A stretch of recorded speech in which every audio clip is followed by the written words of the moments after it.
शीला ने अभी 10 दिन पहले ही एक बच्चे को जन्म दिया था। इस समय जैसा मालूम है, शरीर पूरी तरह से कमजोर हो जाता है। एक जीवन को दुनिया में लाने के लिए कितनी तकलीफ दर्द को सहन करना पड़ता है, एक औरत के अलावा और कोई नहीं समझ सकता। शीला की डिलीवरी उसके ससुराल में ही हुई थी। शुरू के 4 दिन तो हॉस्पिटल में जैसे तैसे कट गए, लेकिन असली परीक्षा तो घर आने के बाद शुरू हुई। शीला ने अपनी सास बबीता जी को कहा, आजकल बच्चे को संभालने के लिए बाई मिलती है, जो बच्चे की मालिश से लेकर माँ की मालिश, कपड़े धोने, बदलने तक सब काम कर देती है। क्या हम उसे रख लें? यह सुन बबीता जी ने साफ साफ मना कर दिया कि इतने चोंचले करने की कोई जरूरत नहीं है, सब काम हो जाएगा। शुरू के 1-2 दिन तो सबने बहुत अच्छे से ध्यान रखा, लेकिन 1-2 दिन बाद कोई कमरे में ही नहीं आता। पति तो दूसरे शहर में काम करते थे। सासू माँ पड़ोसी से बातों में लगी रहती, खुद का गुणगान करती रहती कि वो कितनी सेवा करती हैं। बहू की और ननद तो पूरे दिन मोबाइल में ही लगी रहती। इसलिए बच्चे की मालिश करना, नहलाना, कपड़े बदलना, सब काम शीला को ही करने पड़ते हैं। हालांकि डॉक्टर ने 15 दिन तक ज्यादा देर बैठने को मना किया था, जिससे ऑपरेशन के टाकों पर जोर न पड़े। इसके बावजूद भी कोई उसकी मदद के लिए नहीं आता।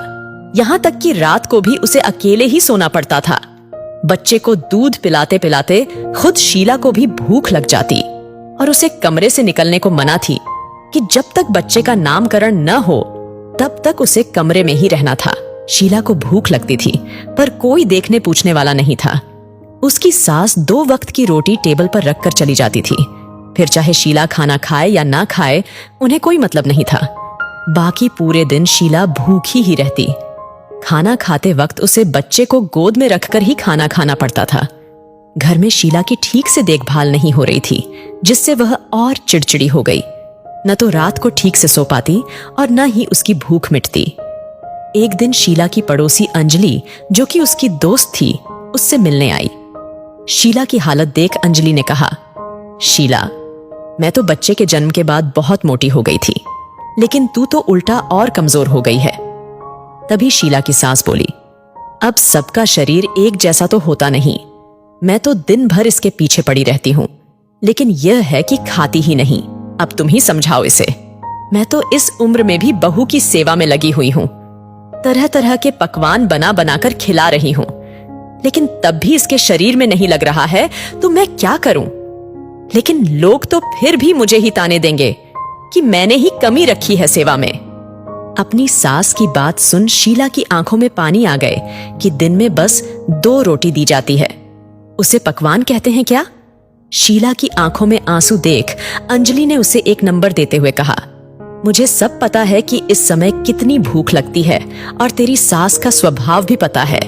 इसलिए अच्छा होगा कि तू खुद ही अपने बारे में और अपने बच्चे के बारे में सोचे। तू पौष्टिक भोजन करेगी, तभी तो बच्चे को दूध पिलाएगी। अब तो खुद के और बच्चे के मालिश के लिए काम वाली बाई बुला लें। ये ले, इस नंबर पर फोन करना। बाई बहुत अच्छी है, कल से आ जाएगी तेरे खाने का और बच्चे का भी ध्यान रखेगी। अंजलि के कहने पर शीला ने बाई को फोन कर दिया। अगले ही दिन बाई आ गई। बाई को देख बबीता जी ने खूब हंगामा किया और कहा कि क्या जरूरत है बाई रखने की, पहले क्या बच्चे नहीं होते थे? अरे हमने भी तो बच्चे पालकर बड़े किए हैं। अपनी सास की बात सुन शीला ने मुस्कुराते हुए कहा, माँ जी, आप पूरे दिन मेरी सेवा करती रहती है, यह देख मुझे बिल्कुल अच्छा नहीं लगता। आप भी अब क्या क्या करेंगी? आपने मुझे इतने पकवान खिलाए, इसलिए अब आप आराम कीजिए। आज से मेरी और मेरे बच्चे की जिम्मेदारी से मुक्त हो गई हैं, और वैसे भी बाई को पैसे मैं अपनी तनख्वाह में से दे दूंगी। बहू के इतना कहते ही बबीता जी समझ गई कि बहू किस पकवान की बात कर रही है। उन्हें खुद पर शर्म आ रही थी, इसीलिए वह नजरें चुराते हुए अपने कमरे में चली गई। दोस्तों, यह ऐसा वक्त होता है जब एक स्त्री को सबसे ज्यादा मदद, प्यार और अपनेपन की जरूरत होती है। अगर इस समय कोई उसकी मदद कर देता है तो वह स्त्री पूरी जिंदगी उसका एहसान मानती है। दोस्तों, इस वीडियो के बारे में आपकी क्या राय है, नीचे कमेंट करके जरूर बताएं और इसी तरह के बेहतरीन वीडियो देखने के लिए हमारे पेज को जरूर फॉलो करें। धन्यवाद।